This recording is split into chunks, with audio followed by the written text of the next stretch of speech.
Alright, speaking of later on you, Felix, welcome to Metal to the Core. It's a happy Metal Monday, everyone. Metal Monday.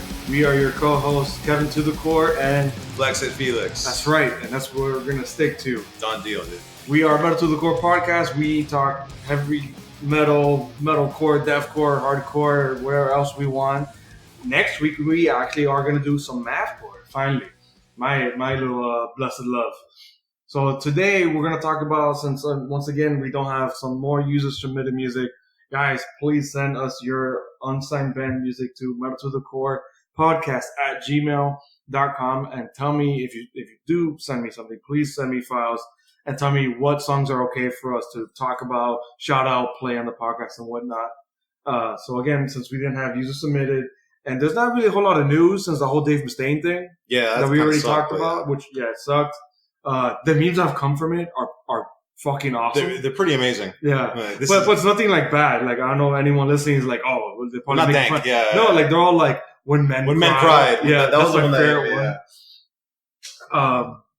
So what I wanted to do this time was like talk about some like, so here on the podcast, besides we do our picks and album review, which we will get to at the end of the show, which is Thank You Scientist. Right. Their album Terraformer.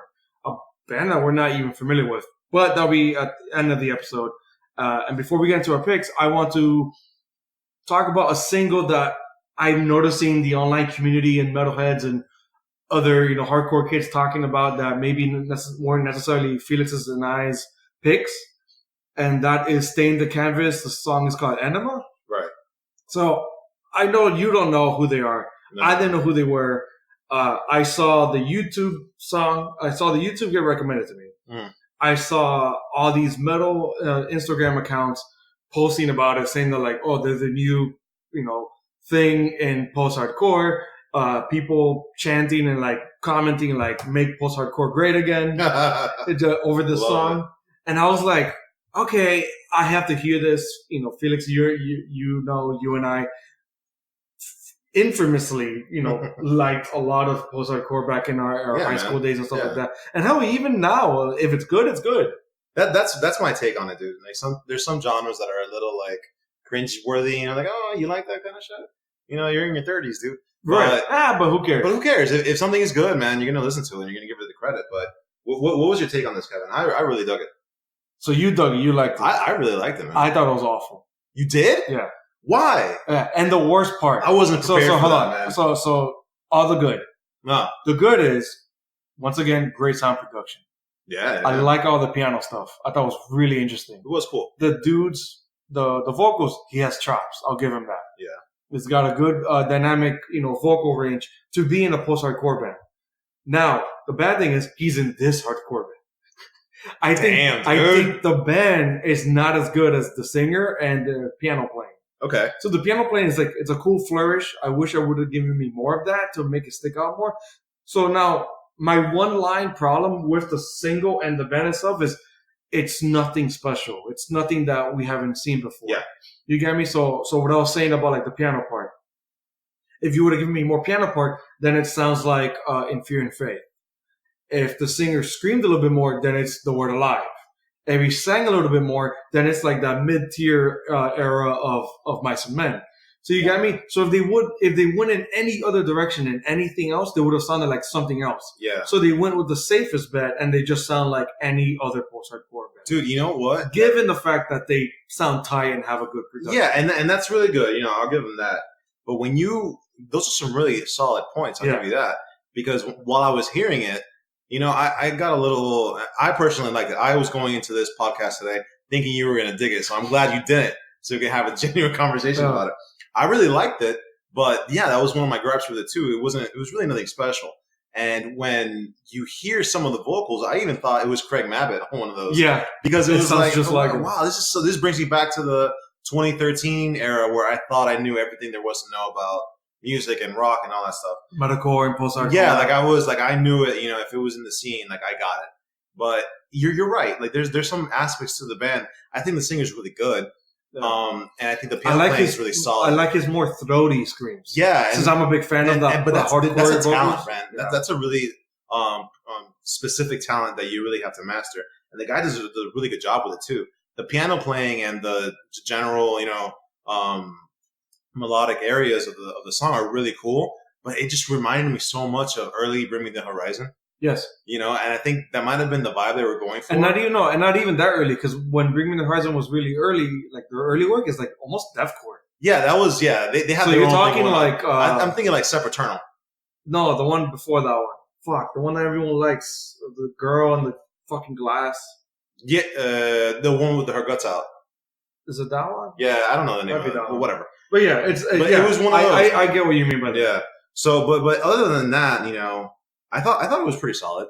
So you're saying, damn, that's a good comparison for a band that we never heard of and a single that we're hearing for the first time, to compare the singer to the likes of Craig Mabbitt, Ollie Sykes, and anyone in that vein of like how I said in Fear and Faith, The Word Alive, and of Mice and Men and stuff like that. Well, older era of Mice and Men, like I said, mid tier. That's cool. Those are good. I think people to be throwing them. Yeah, on. Man. So I'll go even further, and I'll say I'm reading the comments here, which really aren't much. There aren't many comments because this is a relatively new band. A lot of people are saying this is Bring Me the Canvas. It's not Bring Me the Horizon, Bring Me the Canvas. And people are saying, actually, comparing it to Bad Omens, which is oddly enough, they're comparing it to Bad Omens. There's one that and it's kind of frequent. I get why they're saying that, and just like a quick tidbit, we will talk about Bad Omens later on in the podcast. It sounds like the first works of Bad Omens, because you could tell Bad Omens was in that trajectory of sounding like Bring Me the Horizon. Exactly. And I really think, dude, I really liked it for what it is. Now will this keep up with some of the big names in the industry? Probably not. Probably be swallowed whole by that. But for what it is and for what the band's level of maturity, I think it's great. I dug it. I think I saw why. Listening to it, I could tell why people were talking about it, why there was a hype. It was trending because it was good. But not to the point of like people like commenting like, make post-hardcore great again. No, I think that's a little excessive. Right. And now, I will tell you this, from a managing perspective, these guys got to ride that train all the way home. Yeah. Now, if you let that light diminish, you'll probably never come back from it. Yeah. Now, they have a pretty good single going out. I think they have another song. I don't know if you've heard it, Kevin. It's called Like a God, which isn't bad, but it's the same shit. Is it older or is it something after? No, it came out in February. Okay. So it's just a continuation. So they've only just hit it big now with this one. Yeah, man. So they're finding their area, and I think it works for them.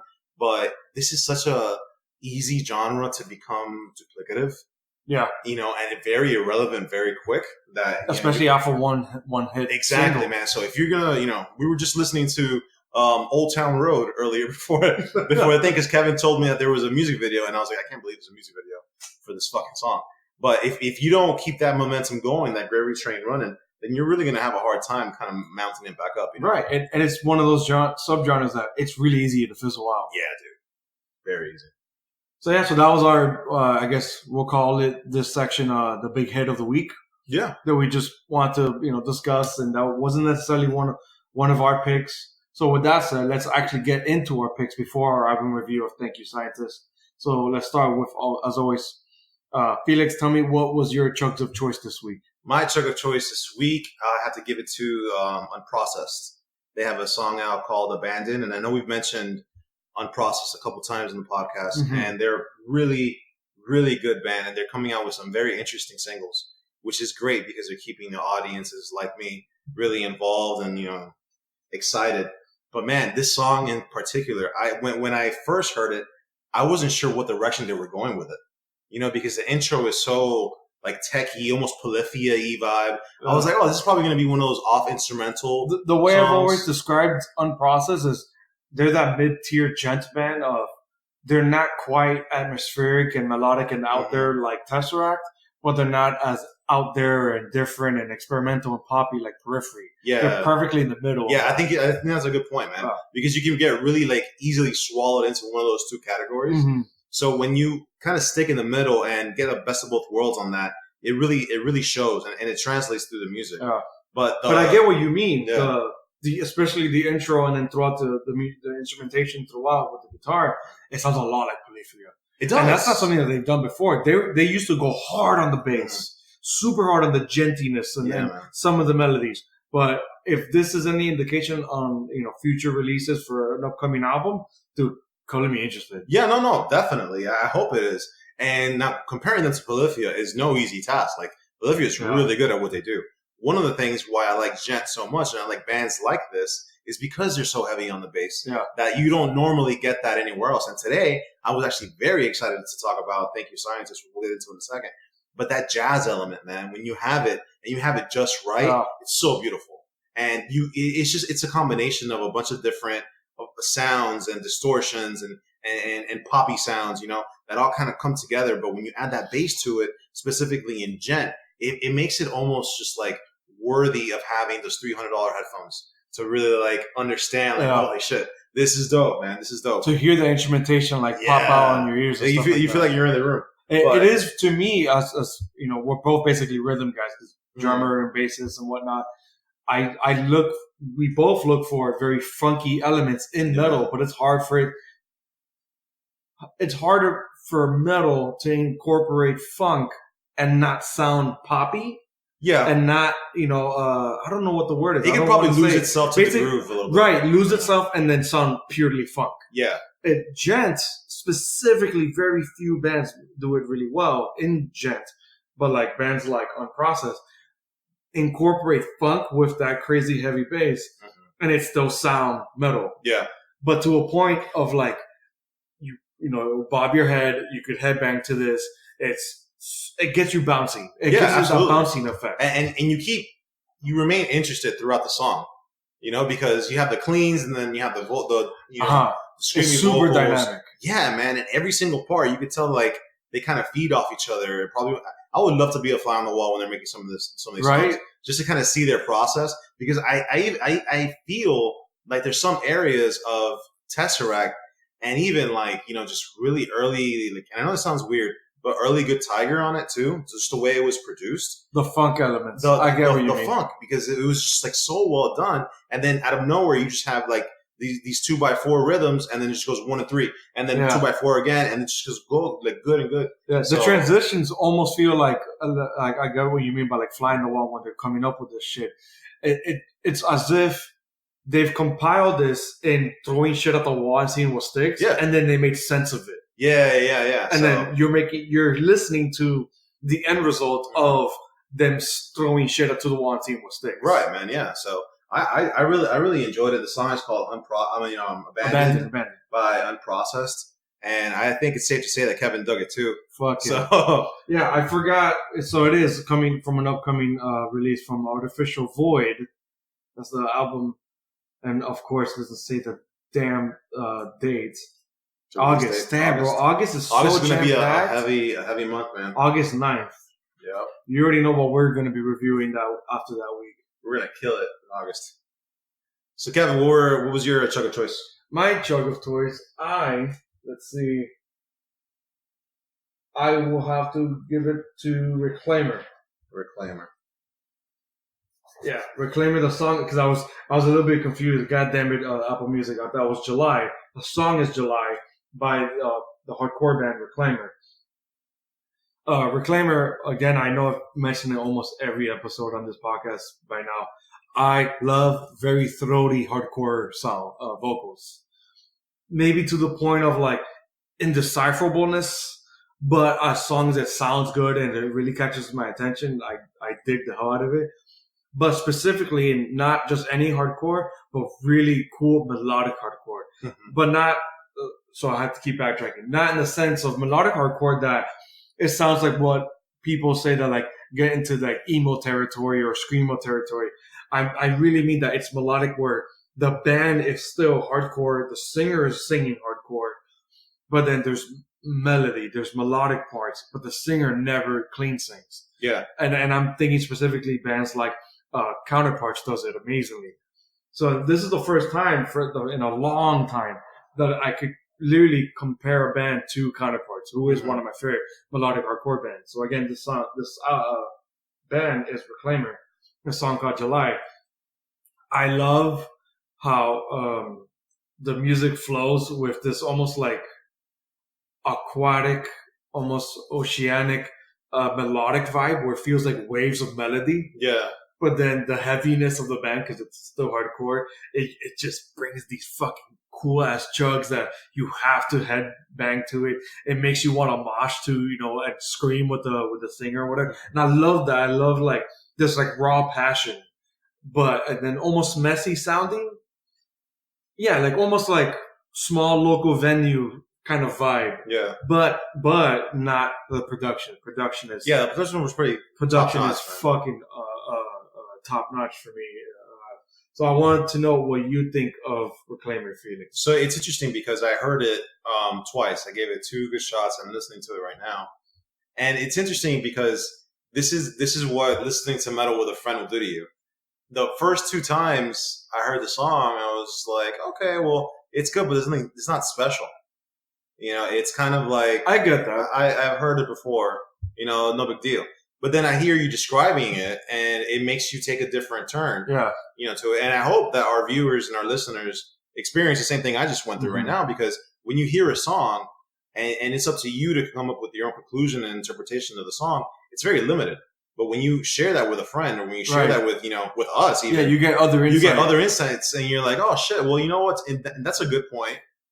And now I'm listening to it differently, and I appreciate it a little bit more. It's what I would say of like that specific niche of throaty vocalists within a melodic hardcore band is beyond subgenre. I would coin the term microgenre of how like small this is, and it's super nichey. So that's why when I hear it, which is very few far and in between, I know I'm like, oh my god, I again, I'm coining another term. I call it kind of like counterparts core, where I'm like, this is what I like. I love this shit of, again, that throaty hardcore vocalist with hardcore and melodic melodies within the foundation of what is a hardcore song. Yeah. And I get what you mean. I totally understand why you would kind of pass it off as like, oh, it's just generic hardcore. But it is one of those that maybe you do need that other insight of like, there is more going on. Yeah. There is something else below the surface of this. And I really like, and it's funny how I described it that way. I do hear it more now that I'm listening to it again, and I'll repeat as I talk about it, that like, it sounds like waves of melodies. I get that. To me, it's fucking cool, man. Not even something Counterparts has done. Yeah. So I really like the singer, man. I think the singer makes to me for sure is what makes it. Yeah. So a part of it is because you were describing the distortion and that kind of like throaty, graspy, dirty sound. Yeah. I think the band does a really solid job in remembering where that kind of stems from in the band, and how the singer really holds that power. Yeah. Because nowhere else in that band do you hear such, I guess, roots of hardcore than other than he's the only abrasive aspect of the band. So if you take that singer out of the band, then you're going to start realizing that this is a cool, almost oceanic type of, like, it has its little sections or whatever. But I think the band fits into this genre solely because of the talents of the singer and having that distorted and throaty voice. But I dug it, man. Yeah. It took me 3 tries. And sometimes, to be honest, kids, it takes you way longer to get into a band. I hated Protest a Hero. The first song and first time I saw them live, I said, fuck these guys. Yeah. And now I love them. So, praise Canada. It's literally, I would say, as your best friend, I would say, like, that's one of your favorite bands. Absolutely, bro. Absolutely. Don't get me fucking started. Don't get me started. So now that was our something heavy. So now let's move on to something a little bit soft. So, as I like to call this pick, melody at the moment. Felix, tell me, what is your melody at the moment for this week? For this week, I'll be honest. I had a couple of picks, but Crown the Empire is a band that I don't normally listen to. Mm-hmm. Nothing against Crown the Empire; it's just not really my scene. However, I was looking through a couple of record label, YouTube pages and seeing what just came out. And I saw this song called Misery, and it's spelled Mzry. Oh my god! Yeah, so I saw. You said that, and I was like, "Wait, did I write down the right song?" No, so I saw that, and I'm like, "This is." Let me check, because maybe it's better than I anticipated, and I'm glad I did. And I'm glad I skipped over that. I think it's like 7 or 9-second stupid intro that they have, which I hated. Dude, okay, You know? before That'll throw you off, I'm man. sorry. What is this fucking trend? I think we already talked about it on the podcast as well. How is it continuing where songs are starting with the singer with some kind of distortion on their that's fucking so annoying. voice and some kind of like weird autotune thing, and then doing like a speech? Yeah. I don't understand it. And it's funny because it's not just like the same subgenre. It's not all like No, a lot of people do it, man. hardcore. Metalcore is doing it. Yeah. There's even deathcore bands doing it. It's fucking weird. I don't like it. I can do without it. And it's so distracting because it sounds like nothing like the rest of the song. Yeah. So and maybe I don't know. Maybe it's a fad that's going on or whatever. I do remember the first time I think I really experienced it was when August Burns Red had that one song that Jake was just kind of it was just spoken word poetry.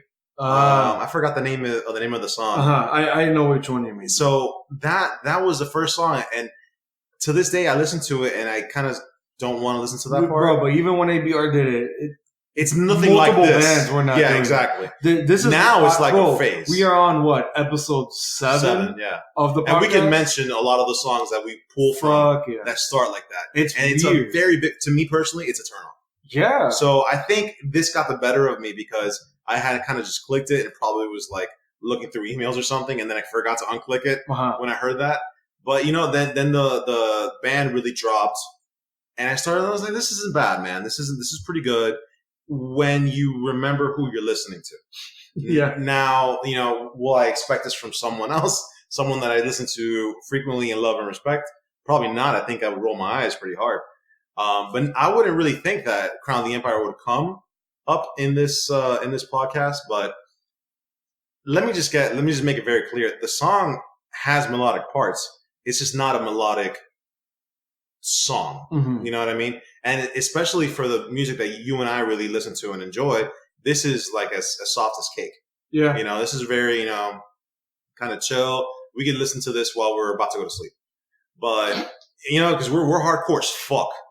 But this in particular, I thought it was pretty groovy. It was pretty cool. I really enjoyed the clean vocals. It reminded me, of a lot of nice little bands around the 2014 era, around that time. I see that. So, but which is good and bad because this is my experience. But the people that live through that are probably tired of that. Hell yeah.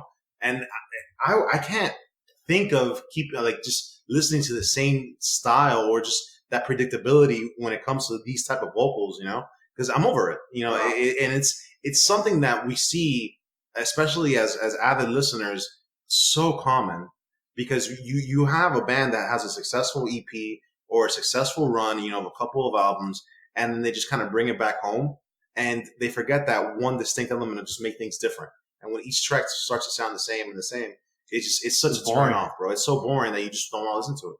But now, what did you think? Because I don't think you like these people at all. I hated the song. I had a feeling. But some context though. Unlike you, that you just put on whatever, I played it with excitement. Oh shit! I believe it was the first or second episode of the podcast back with Eric. They had a single called "What I Am." Okay. Amazing song. Really. And they were basically on that newer direction or trajectory that Bring Me the Horizon was on. Mm-hmm. That like poppy alternative rock song with like very anthemy, catchy ass chorus. To me, it was an awesome guitar lick, and I loved What I Am. I thought it was great from a band that I at least expected from a band I never even liked, because I always thought Crown of the Empire was one of those really late entries into the post-hardcore genre. That's what I still think. They are, to the point that like they kept writing all these different trends of within the post-hardcore thing of like not really knowing what the fuck they were. They were just doing whatever was popular in that post-hardcore trend as being a late entry to the subgenre. So then now I hear Misery, which so eloquently put as MZRY. Right. I can clearly tell Crown of the Empire still doesn't know what the fuck they are. Yeah. Because I'm listening to this and I'm like, what happened to the song before? The single I heard before of What I Am. I'm listening to Misery and I'm like, I'm hearing industrial, electronic alternative radio metal, and then there's like a screamo section where he screams again, and it's not even a good scream. Like you can clearly tell that he's tired from screaming. So it's like, yo, how many takes did it take you to get to this final take of that scream? Probably that it's not even good. So I don't mean to be shitting on this song, Felix, it being your choice. I really didn't like it. I guess I'm coming at it more of like, I was excited to hear it. Yeah. After the last After song. What I Am. Right. And then I just heard of What I Am. You know what it reminds me of, dude?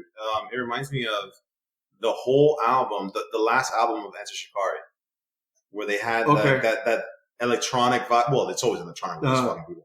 But it was just more it was more synth instead of that abrasive like hardcore dance. Exactly, yeah. So when I was listening to this song now, I really got some vibes from it. And if they would have made the album's called The Spark. We saw them live. Yeah, it was great. But if I would have heard the song What I Am, I would have gone just as excited as you. Yeah, because it's a cool song. It's very synthesy. It's very, and you can tell that if it were in the same kind of vibe of Enter Shikari, people from Europe, from the UK would probably die for it. Fuck yeah, they would love play on the radio and shit. So they would probably eat this shit up. Yeah, man. So yeah, that sucks. That I'm glad you liked it. At least it's for someone. Yeah. But for me, I'm like, man, so what is the album gonna be now? Because I just saw that this is the first single announcing the new album that has What I Am. Yeah. So now you have two singles who are vastly different from each other on this album. What the fuck is the album going to sound like? Yeah, man. That's going to be interesting. But you know what? Hey, more power to them. Keep us on our toes. That's their job. I guess. Even if this one was a trip. Yeah. But I'll be honest with you, man. I like it when we disagree. Yeah. I prefer sparks the conversation. Yeah, it sparks the conversation because I get to see what's inside that head of yours and really decipher and put two and two together and see how much of a person you really are, man. I appreciate it. You really get to know someone when you spend hours with them on a Monday afternoon. But then, because, sometimes you just start burning out. That's true. And speaking of which. You fucking guy. Dude, just do it. Just do it. I'm trying. Hey, this is A1 radio. This is A1 sauce radio. It does not get more amazing than this, my friends. You tuned into the best podcast. A1 sauce. A1 sauce, bro. Spread it. Spread it before you regret it. So my melody at the moment, since Felix so eloquently did not pass to me, is Burning Out, as I eloquently fucking brought up, by Bad Omens, which we mentioned in the beginning of the show. And I fucking love this fucking single. I have told everyone and their mothers to check out this song, and everyone and their mothers has loved this song. It's great. Yeah, dude. I can get enough of it. I believe this is their third. I think it's their third single for their new upcoming album. Of course, an August release as well. That's Finding God Before God Finds Us, I think, or me. And this song is about as newer age, Bring Me the Horizon as any band can get. Yeah, dude. So it's funny how, Bad Omens. Funny how their first release felt like peak old Bring Me the Horizon. And then now these new singles have gone in a totally different direction. And it's sounding like peak new Bring Me the Horizon. Yeah, man. Which is a good thing. No, right. Hell yeah. So now, why would I use that as a good thing to be using this band as a comparison? Because you know what? You're only as good as your peers, especially in a subgenre, and especially if you progress and mature. Bad Omens, this singer can fucking sing, man.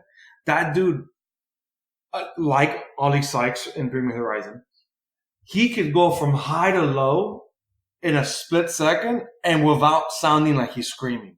Yeah. Like he literally crescendos his voice. So he's singing from the diaphragm. You could tell he cares about the singing. That's what's funny in a lot of metalcore and post-hardcore and hardcore and stuff like that is you could tell when a singer gives a shit where they sound tired, they sound burnt out, pun intended for the song Burning Out. This singer, Bad Omens, clearly cares about doing a vocal performance for this single. Yeah. Not just the album or stretching out his voice for maybe I'll go softer in certain sections and maybe now this is the anthem-y part. Okay, let me go 110% here. No, this dude is going 110% throughout the fucking song. Yeah, man. And down from like even the singy, softer moments, because this song is dynamic as hell, Yeah. and it feels anthemy. When you get to that pre-chorus, and I think within the first time listening to the song, Felix, by the second or third time I got to the chorus, I was already singing along with it. Really? That's cool, man. I was singing along. I was like, yo, this is such a toe tapper. Yeah. But then, the more I heard it, I'm like, bro, there's something more to this fucking song. Yeah. The way I don't want to use it as an insult, but the way that the band, not one person sticks out. No, that's a good thing. But it's in a matter of like, there's a cool synergy there. Yeah. Where they know that like, hey, we're playing like a radio metal, but it's anthemy. We give a shit about it, so we know we're gonna make you give a shit about it. Exactly. And to me, that's the best way to sum up this fucking song. Yeah, dude, from start to finish, it's amazing, and they kind of keep that same little melody throughout the whole song. But I'm watching the music video now. It's cool. The music video is cool. Yeah, it's amazing. It's just them on the road. Yeah. And I'll tell you something. I prefer music videos like this than any others because they just feel more genuine. But I would love to see them live if they ever come to Miami. To this song? Yeah. And you know what? It's funny that you mentioned that you're only as good as your peers. I think that's true. But I think that Bring Me the Horizon, I think what they did with this last album is that they, to their credit, because sometimes when you are so good at something, you really make it look easy. And I think what Bring Me the Horizon did was make something sound easy because it doesn't sound too complicated. Right. It just sounds fucking good. Right. Is that all he likes now? He's legitimately a singer. Yeah, now. Exactly. So, to Bad Omens' credit, I see a lot of the YouTube comments. They're all, just referencing Bring Me the Horizon, and that's cool. I get that. And that's not bad. It's like I'm being compared to Metallica when you're in a thrash metal band. Like that's good. Embrace it. But it's really cool to see that although they're in a very similar arena, there's some distinct differences that you can really kind of, just identify and appreciate more. So yeah, they're experimenting less than Bring Me the Horizon because a lot of people, especially within their fan base, have said that like, oh, they've sold out because they're trying to incorporate trap music, hip hop, electronic stuff, dancey beats. I see nothing wrong with that. Right, like I don't mind trying to find your footing through experimentation. What I like is that Bad Omens, with this, especially this song Burning Out, they're finding their footing, but not through experimentation, through literally like heavily planting their feet in the ground of like, okay, this is what we're doing. Yeah, this is what we're doing because this is what we wanted to do. Yeah, and I don't want them to shun away from the first album because I still liked it. It has its moments. It has its singy, songwriting, or screamery moments. But I'm so excited for this Bad Omens album that August, right? I can't. Yeah, fucking August. And I just right now I looked up here the name of the frontman, Noah Sebastian. I did not want to discredit him. That dude. I think you're saying that dude. Like you could tell it was either his direction to go in this, to approach it this way, or the band as a collective. But mad props to the band and specifically him for just giving what sounds like the performance of a fucking lifetime. Yeah. Specifically on the song, because again, I've been liking them for a whole album, and then all these singles and all the singles before were great too.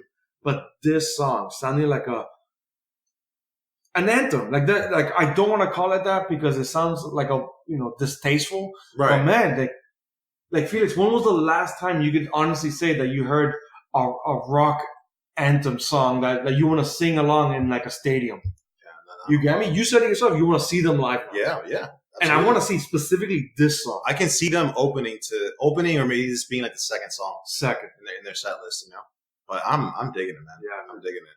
And real quick, before we move on to the wild card, I just want to touch on one thing that you said. That Bring Me the Horizon was experimenting and trying to find their own way, and then Bad Omens just kind of jumping in and saying, "This is who we are from the jump," right? Which is good. But it's I will as if, say, like, I think Bad Omens has approached it knowing that they were going to go melodic and that's and good. singing. Yeah, and that's good. I like that. I can really respect that. But one thing I will say is that Bring Me the Horizon is in such a privileged position. Oh yeah. To do whatever the fuck they want. Yeah. You know, and you don't just wake up one day, have a couple of good songs under your belt, and say, okay, cool, we're gonna make rap now. Right. You don't do that.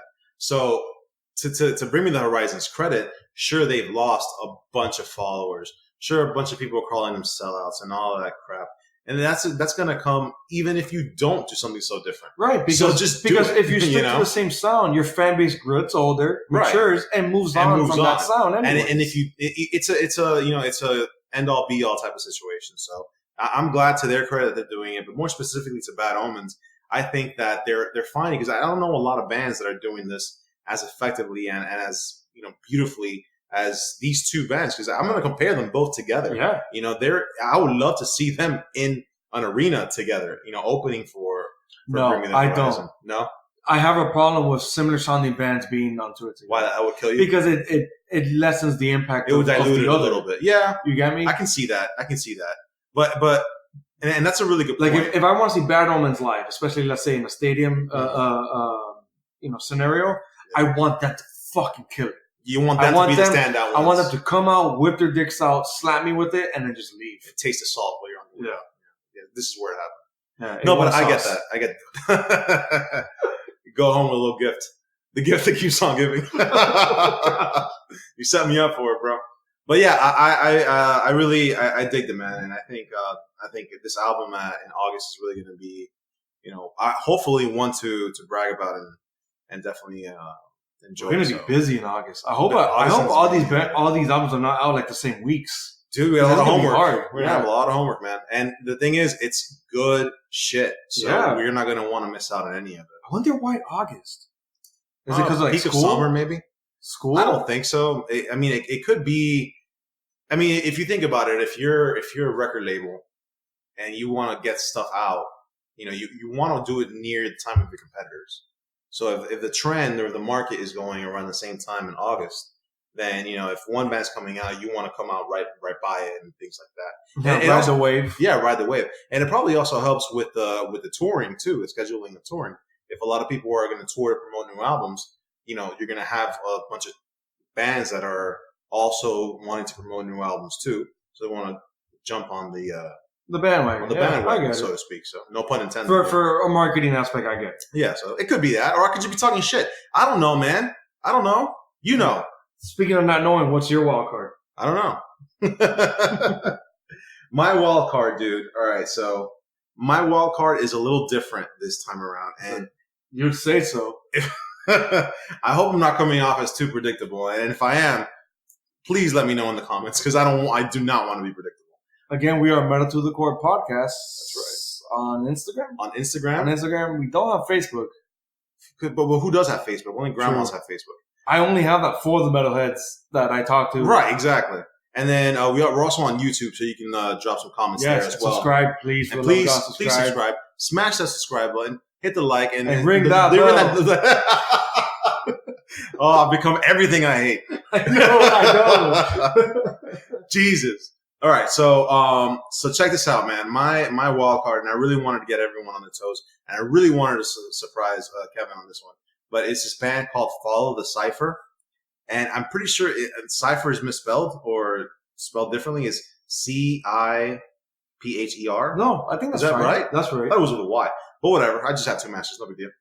And the song is called Pioneer, right? I've never heard of this song before. Yeah.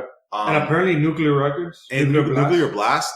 And that's how I found it. I found it and again, this is just something that I like to do because I feel it's more, YouTube sometimes doesn't give you the algorithm doesn't always work in your favor. Right. So there's going to be some times that you're not going to really identify what's new. Even the algorithms of Spotify aren't really that great.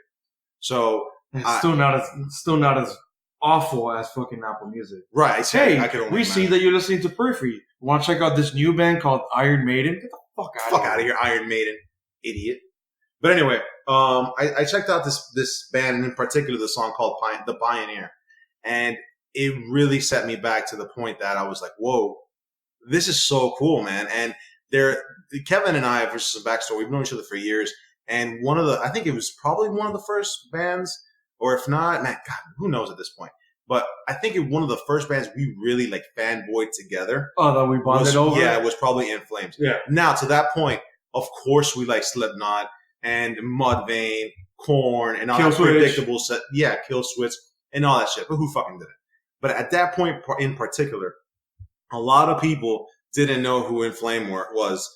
And we remember the I'd say it's more of an American thing. Or it was more, exactly. It was more of a South Florida thing. And as you might already know or might have guessed, we don't have a pretty big scene down here. So we have to kind of, scourge it out. But Kevin and I really bonded over it. And I just grew up listening to things like melodic death metal, which I really enjoyed. And this kind of brought me back to my roots, man. And while I was showing Kevin the song, so we could discuss it on today's podcast, I immediately identified it. This sounds just like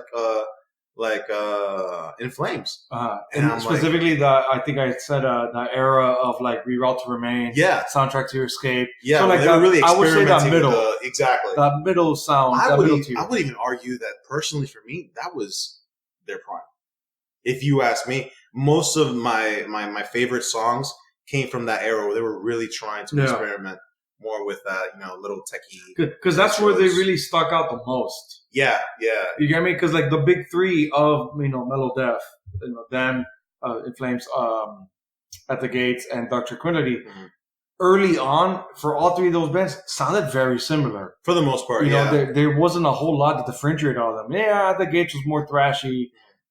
In Flames was more on the heavier of the guitar solo-y side, and then Dark Tranquillity was the more piano black metal side. Right, yeah. But really early on, it was really difficult to differentiate that. And I understand and appreciate that, because a lot of the songs from early In Flames, you really can't compare them for what the animal they've become after that. Yeah. It's just night and day difference, especially now, yeah. Jesus. They're still making music. I think the last album was 2017. I'm pretty sure it was a Radio Rock hit.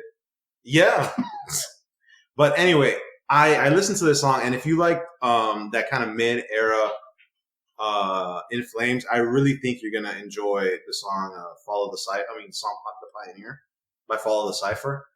It was cool, man. It was cool. It was interesting. I think it was a duo, a woman and a dude on vocals. Very techie, very melodic-y or whatever, with a good amount of chugs, but just as much as you would expect from a melodic death metal band. Not too much. Don't go into this thinking you're going to get some good riffs like you would from prime time In Flames. But I appreciated what they did, and I'll even go to this point. I was telling Kevin that In Flames made a song with Pendulum. I can't for the life of me recall the name of the song. I should have Googled that when we thought dude, it was, but that song, it goes self versus self. Self versus self. Yeah, that was on the Immersion album. Immersion album. Yeah, it was a great album too. Shout out to Pendulum. I think it's great. To all you D&B heads, I guess. Yeah, are also metalheads listening to this. They're out there. Podcast. They're out there. They're listening. Yeah. In the Venn diagram, it's just all three of us. Yeah, right. That's you, me, and then the other person. Shout out, bro. Shout out. But yeah, so I think that's my take on it. Kevin, what did you think? Did you like it? I liked it a lot, man. Yeah. I don't want to go as far as love it, because there's so much electronic-y synth, buffoonery going on, which I like it. I think it's cool. Buffoon, that's a cool word. Yeah. I think it's cool. It's like what you first explained it to me before I gave you the analogy of like, it's like mid-tier In Flames, mid-era In Flames, not mid-tier. That you said that it reminded you a lot of like Born of Osiris. Yeah. But Born of Osiris hasn't used that much synth since like one or two albums where they did that a lot with. Probably. Which was like what was the one after the New Rain? Oh my God! Why am I forgetting it? Because you're Kevin. The one, it's actually an album that they don't even do any songs of it live anymore. That's how much like synth and piano there was. Tomorrow We Die Alive? No. It's the one before that. It's like their second album. Let me say. A Higher Place? Yes. That one is so much crazy. Yeah. I like they don't do any song from that album live ever. And I've seen Buenos Aires Now live like 4 or 5 times. They're pretty dope, man. Yeah, they're incredible. Like, but they don't do anything from that album, which is it's mostly electronic stuff. And they've still incorporated synths and piano and whatnot, but not as hardcore. lightly, yeah. Right, lightly. This song from Follow the Cipher is really heavy on that. Mm-hmm. So there's, for some reason, I guess they kind of counteract that with less. I mean, not counteract it. They balance it out with less of a vocal performance. So the only way that you get like a sense of some kind of dynamics with the vocals is the differentiation of the female vocals and the male vocals, which to me is cool. Mm-hmm. It reminds me a lot of, we were talking about like bands that we like bonded over, especially of that genre or subgenre of melodic death metal. A lot of, what was the name of that? I'm saying modern, but like modern, like 2009 or 2008, melodic death metal band. I believe it was also Swedish as well. I think they were called Deadlock. That it was a duo as well. It was a male and female vocals. So it sounded like this, like Follow the Cipher, but way less synth. Yeah. Way less electronic noises. And the female vocals was way more prominent. So then instead of having her scream when the music got harder, they switched to the male vocals. So this music reminds me of that only because of they're using the differentiations of, the different gendered vocals. Yeah. But so minimal, so medial that it's just, there's so much electronic distortion, which again is cool. Again, I'm liking it, but it leaves me like, give me more. Yeah. You get me? Like, I want to hear more, less artificial stuff. Give me more of the band. I want to hear what's the band going to give me. Well, and that's a good point because they could be just hiding under that curtain. Right. It could be, this is their vibe. This is their vibe. Yeah, so that might be their thing. But man, I dug it. Look at that. I'm listening to it right now, and there's like a keyboard solo. Yeah. Instead of a guitar solo. It's like, exactly. Really? So man, look, if that's your vibe, dude, go for it. Yeah. What about you, Kevin? What's your wild card? Shock me. Whoa me. My wild card, and it was really frustrating. So I heard this song, this band called Nubia. I hope I'm pronouncing that correctly. Nubia.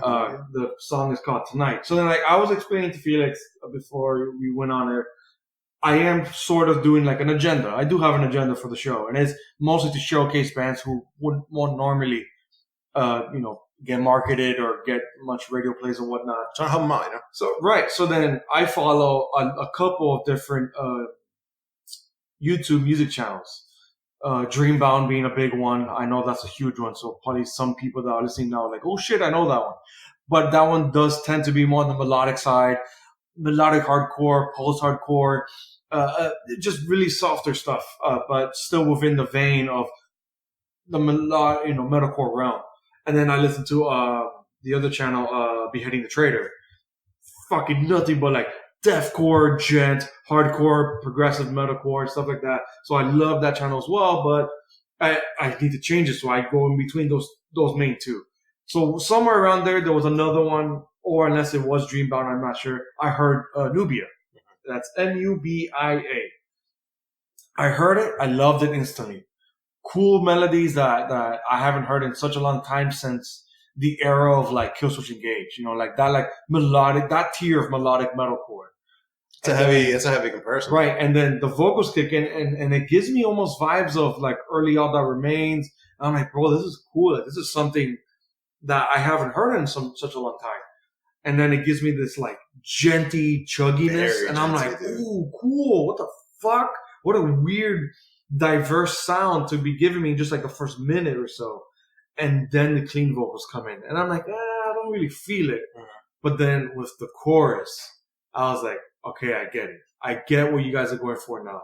This like, and I took of it as like, who would be a band to compare them to? Like, a more on the metalcore side with the vibes of like Periphery, where they balance out the gent and the poppy, really heavy melodic choruses. Mm-hmm. This is Nubia. And that will really bother me with a lot of upcoming bands and a lot of these like music channels I follow on YouTube. I couldn't find a single anywhere. No. So I heard it, it's a music video. And I couldn't find it anywhere. Pissed me off for like a day and a half, maybe 2 days. Oh, shit. Until finally, I think it was just like I'm hoping. I think it was like Friday. The new music release day. Right. Yeah. The single came out on Apple Music because I'm a Apple Music guy. Whatever. Fuck me. And I was like, I could finally listen to the song on repeat without having to be on YouTube. And so good. I really dig the hell out of this song to the point that I started really loving it. Yeah, I'm like, man, I dig the genty melodic vibes of it. I dig the melodic chorus. There's right now I'm just re-listening to it again. I'm like, that's right. There's like a pre-chorus or like a verse where it's all clean, but you still get the really it's still genty, amping up. Yeah, it's amping up to like this like heavier genty groove. Crescendoing, I guess that's crescendoing, genty crescendo to like a groovy, genty funk vibe because it doesn't even crescendo to a breakdown. I get Tesseract vibes all over this place. Too. All over. But more dynamic because the thing with Tesseract with Dan Tompkins is he just clean sings. No. I'm not talking about I'm talking about the band. The band, The instrumentation. It's just nonstop. Yeah. So the song again was called "Tonight" by Nubia. Felix, what did you think? Fucking loved it, man. Yeah. I have it. Listened to it 4 or 5 solid times. And you're looking at them there on Spotify. Do they have any other music? Let's see. I couldn't find anything else. Yeah. So they had a single. Actually, they only have 2 songs, man. No. They have an EP, which came out in November last year. So hopefully they're amping up and getting ready to have something else. Probably in November. They usually tend to stay there around the same time. But it looks like, to your point, the song was only made available on Spotify on Friday. Yeah, on 21st. Other than that, you have to watch it on YouTube. Me off when I heard it like early, like Monday or something. Yeah, and it was upsetting. I'm like, week fuck, man, I want to add this to the playlist so I can talk about it on the podcast, and I couldn't get it anywhere. Yeah, dude. But one thing I will say to this band, or to this song in particular, it was amazing work on the bass. Yeah, it was amazing. Clear but not overbearing. Yes, bro, and I think that's what you really want in a good genty, type of vibe, because the song in its entirety, I wouldn't even want to describe it as gent. I would describe it as something a little different. Right. It uses the gent as the rhythm. Yeah, and that's cool. Yeah. And that's cool. Like not having to focus or center yourself around one genre or even limit yourself around one genre. Yeah, because I think that is a problem within the micro genre that is become gent is that it is overbearing. Yeah. The bass can get overbearing. Right. The ultimate like twangy sound. It doesn't have to be like that through and through. And I think Periphery really helped break the mold on that. Yeah. So really see that. It doesn't have to constantly be like that. To Periphery's cases, it literally needed them to reinvent themselves through experimental albums like Clear and the Alpha Omega experimentation, that double album, whatever. So it took them a bit to get their footing to what is now the Periphery sound. Yeah. But I respect it, man. I really do. And I think to this band, Nubia, I really hope that this is just the beginning of a really great band and hopefully another good album. I'm gonna check out the first album, the first EP. And me too. That's surprising for a single to impress us that much that we are willing to go back. Yeah, man. And check out. You never know. They might be a gem. Just waiting for us to dig out. Waiting for us to have discovered them and talk about them on the show. So you can discover them. That's how we work, baby. So speaking of which, now we're on to our album review. Fuck yeah. Talk about something of what I would like to call self-discovery through this fucking album. Another one that we discovered off on a whim. Dude.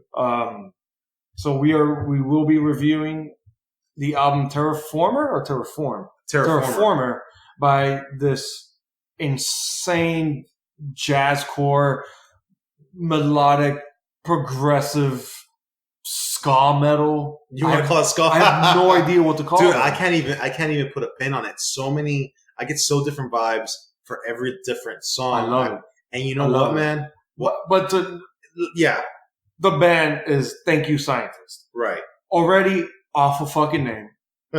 Excuse that. Move past that. But because I guarantee you will be okay with it by the end of this review. So when I first heard it, again, on my YouTube loophole, discovering shit for us to talk about for the podcast, I heard the title track, Terraformer. Immediately, And I was like, what the fuck is happening with this crazy tapping and stringiness? And then you hear horns blaring, and I'm like, that's the moment where I put my hands on my table and I just leaned in, just like, what the fuck am I listening to? Yeah. And then the vocals came in, and it just gave me the ultimate Cody Rhodes vibe of Protest the Hero. And I was like, yes, what the fuck is this? So after that first song, I looked them up immediately, saw an album. I saw the album came out that Friday. I immediately downloaded it, only heard that album, heard it once, front to back, and I immediately texted you. And I was like, you need to listen to this immediately. And I'm so glad you did. Yeah. I'm so glad you did. And you know what it's just life finds a way to really circle back with you, man.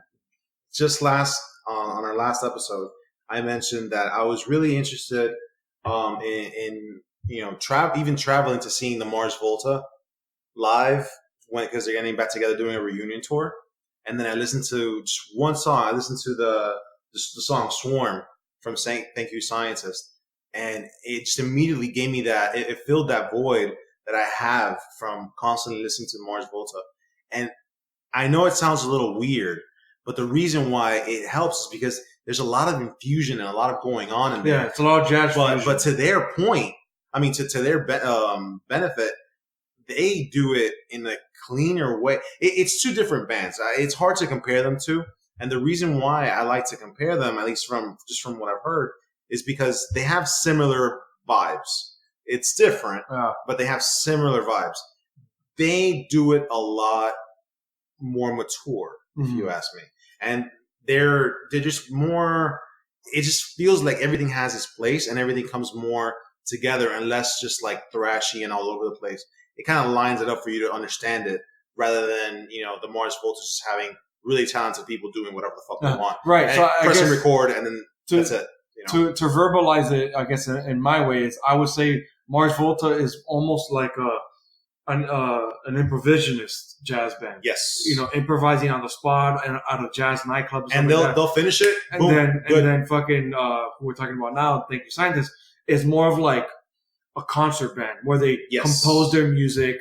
They think through it. Everything there's literally sections. Yeah. It feels like a well-composed song where there's movements, where this is the horn section, this is the rhythm, this is where the clean singing starts. Well, and it's funny. There's songs that don't have vocals. Wrinkle. Right. Wrinkle was one of my favorite songs. Right. It's one of my favorites. And I was like, what the fuck? And I remember listening to Wrinkle and I was like, wait, there was no singing in it. You don't need it. Yeah. The horns left such an impression on me that it didn't and I was telling Kevin, I went through this entire album 6 times in total. Jesus. And the 5th time was this afternoon. And the 6th time was on my way over here. And each time it was just, smile ear to ear. Yeah. I loved it. And Wrinkle, now that I'm listening to it and we're talking about these just pure instrumental songs, I didn't realize there were no vocals up until maybe the 3rd time that I heard the song. I'm like, oh, okay. Well, you don't need it. The horns are so in your face and they're so, they're just really good at taking the place from a vocalist. And I'm glad that they didn't find the need to overpack a song that didn't need it. Right. Because, because that would ruin I get what you mean. Because a lot of bands, especially like this, I don't want to negate them, but some of the instrumental songs on something like this, like it's very progressive, experimental, and whatnot, whatever, jazzcore, whatever the fuck you want to call it, they tend to be very self-masturbatory. Yes. You get me? Like they go overbearing, solos for every fucking instrument.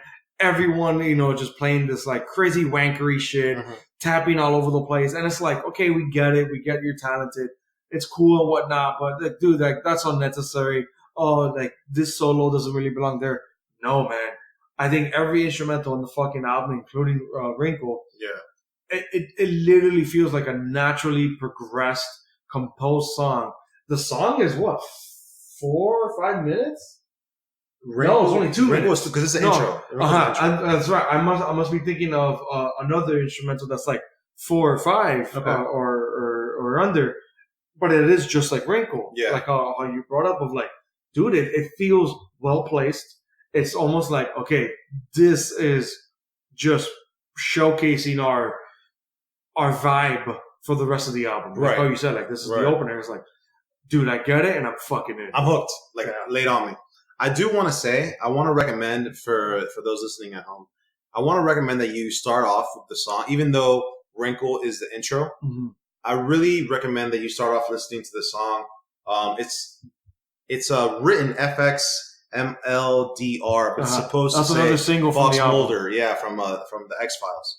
So I would really recommend you to listen to that song before you listen to any other song from the album, because I think that song really sets the tone for the album. And I think it was probably challenging for them to start the album with this song because it's so good.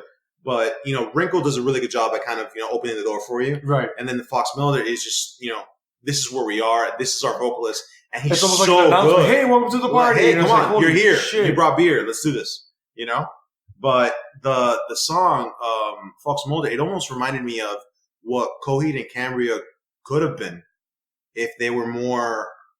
that's almost not fair to say. Speaking of self-masturbatory. Yeah, exactly. If they weren't so self-involved. Exactly. They would have been a lot better because they're all very talented. And they recently they're still making music, man. Yeah. So they recently had a single, which wasn't really up my alley. It wasn't great either. Me neither. It's funny how, we're talking shit about them, but in the sense of like, it's a band that I've revisited. Yeah. I've tried because it is in the realm that talented. we like. They're talented, man. But we just can't get into them. And you know what? I don't think it's to anyone's fault.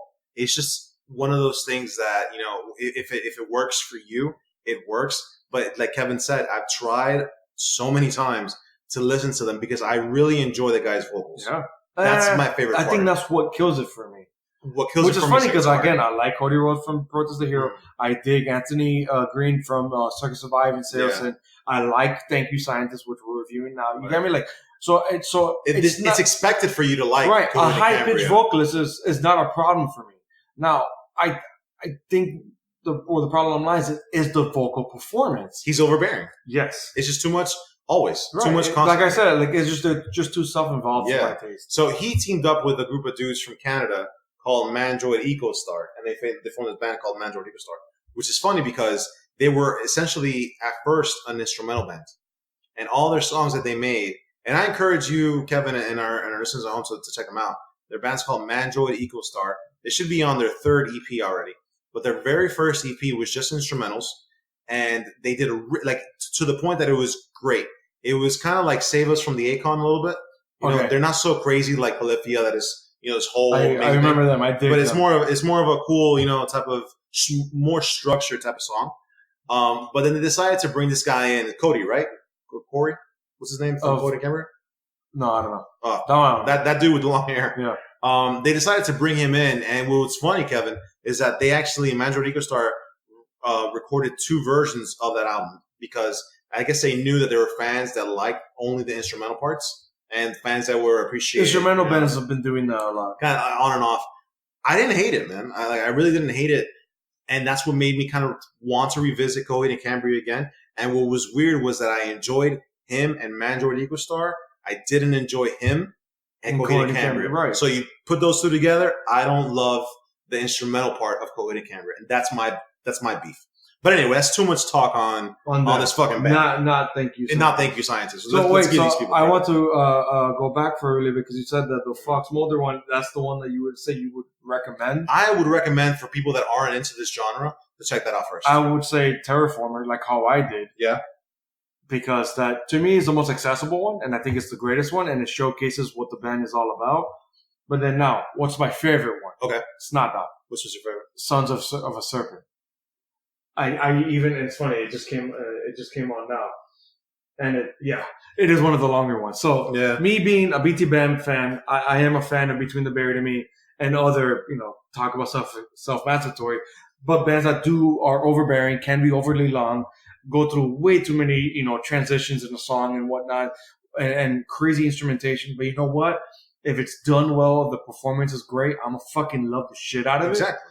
So this song, my favorite, Sons of a Serpent, it's not their most accessible one, but I love it because it builds. It actually starts with the horns. Yeah.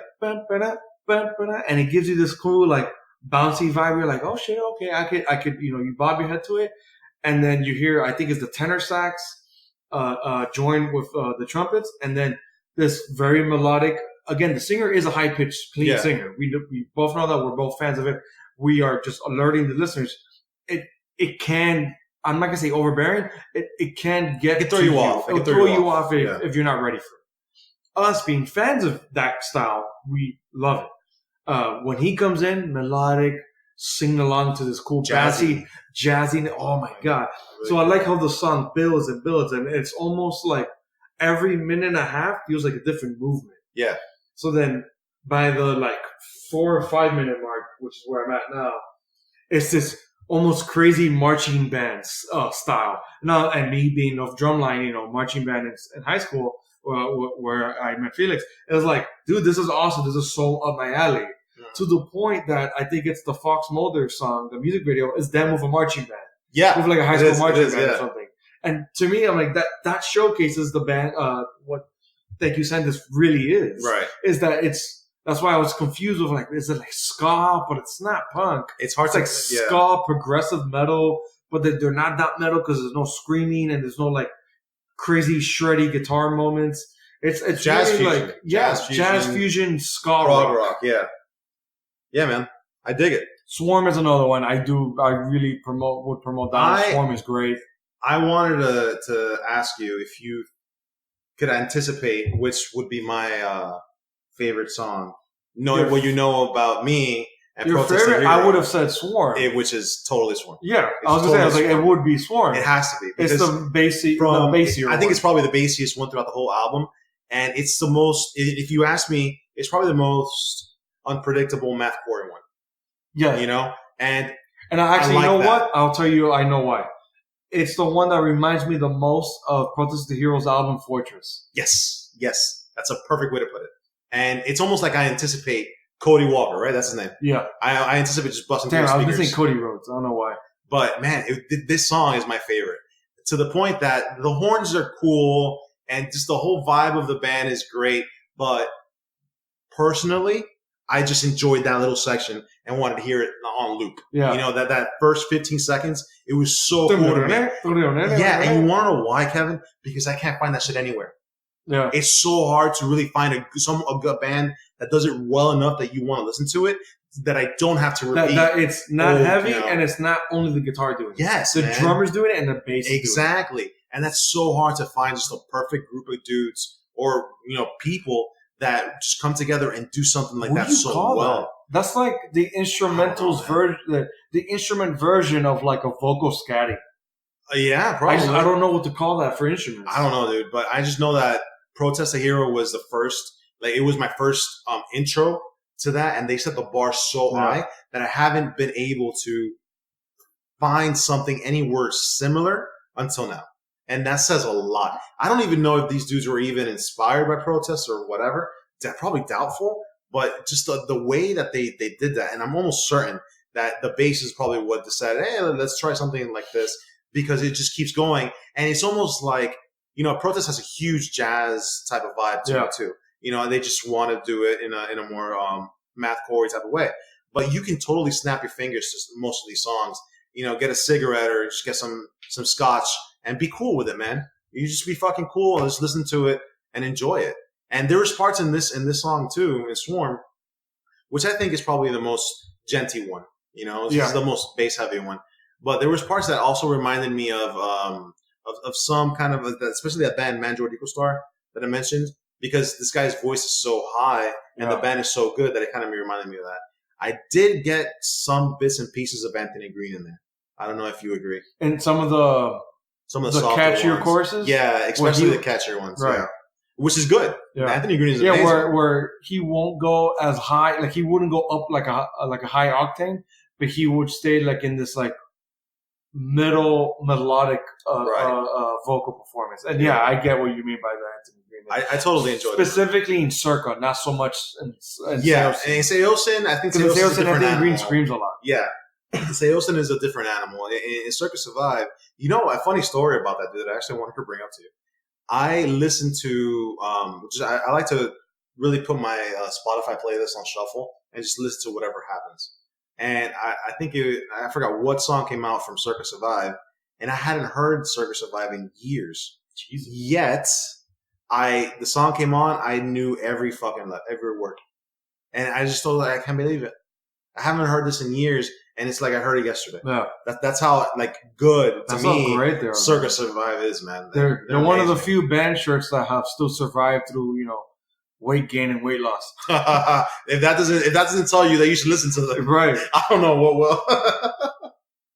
But yeah, it gets me excited. I'm like listening. Now that we're doing this album review of Terraformer by Thank You Scientist, I really would love to see them live. Dude, that's a show, man. Because seeing those music videos of them performing, shit with like a marching band and like other people, then together like at a house party, you can't be bored. I'm like, I'm like, bro, that cannot be a boring show. That has to be such an interesting fucking performance. Yeah, man, absolutely. I'm checking their website out now to see if they're on tour, and it looks like they are going to be in the UK all of August. So I get you, man. They always get the best shows. They always get the best shows. But I will say this: they are from Jersey. Shout out to our folks in Jersey. That's funny. They are from like my I mom. Just pulled it up here. Mount Clair, New Jersey. That's funny. Started in 2009. They're a bunch of Jersey boys. Yeah, a bunch of Jersey boys. And check this out, man. They have an electric violin, a saxophone, a trumpet, a fretless guitar. Not Jesus. a fretless guitar. Must be hard as shit to play. A sitar? What is that? Sitar. It's crazy. Now they're just making shit up. Now, yeah, you know what? Now that's a scientist instrument. That's what it is. They're probably playing the T90 calculators. Creating music with a graphic calculator. Oh shit! Oh, they even have something that's called a shamisen. That's an ancient, according to Wikipedia, which is the best source to get information, by the way. Oh yeah, it's a traditional 3-string Japanese musical instrument derived from the Chinese instrument of the Saxian. What? What the fuck, man? What? That's so crazy, but it's so cool. They really do put the scientists in Thank You Scientist. Yeah, man. And check this out. They also have a thing called a theremin, which is a Moog ether wave. Yeah. I've seen some people do this. That weird you don't touch it. Over. Yeah. Right. Oh, man. Seeing these dudes live having them whip out all these gadgets, I wonder if they have like a gimmick. I wonder if they get dressed like Revenge of the Nerds or something. That would be pretty cool. Like how protests used to be dressed like in random characters or like Star Trek people and shit like that. Yeah, they love Star Trek over there. Man, but dude, if this tells you anything, is how fun these group of dudes must be. So not only listen to it, if you listen to this song and just look at their artwork. Look at the artwork for this. It's trippy. It gives me vibes of like 70s psychedelic rock. Yeah, so it's almost like LSD type-ish. Yeah, man. So it's pretty cool. So I enjoyed it, man. I really think that that you all will too, and it's different, and that's what I like about it. It's very different than a lot of the albums, especially a lot of the albums that we've reviewed. But a lot of the albums that are coming out this year, this is going to be one of the most iconic and different ones. It's already up there for me. Yeah, it has to be. It has to be, man. But I enjoyed it, dude. Sounds cool, man. Another one in the bag. We've already done. I can't remember what we did before the last 2 instrumental reviews. And then now we did this crazy jazzcore wankery. Yeah, man. So then what we've agreed upon, hopefully for next week, because everyone's fucking talking about it, we have to review the Callous Cowboys? The Callous Dao Boys, or Deo. Because I think they pronounce Deo Boys. Callous Deo Boys. The Callous Deo Boys, the album Die on Mars. I'm a huge fan of theirs and Mathcore, so all it took was to convince this big lug over here. And he heard one song and he dug it, so I'm big, but I'm not as big as you, bro. Yeah, but I'm pretty big. Kevin's big as fuck. Yeah. Kevin's so big, I had to buy an SUV to fit in the car. And hopefully that's enough A1 sauce. It's never enough, Kevin. A man without sauce, listen to this, everyone. A man without sauce is lost. And this is very important. A man without sauce is lost.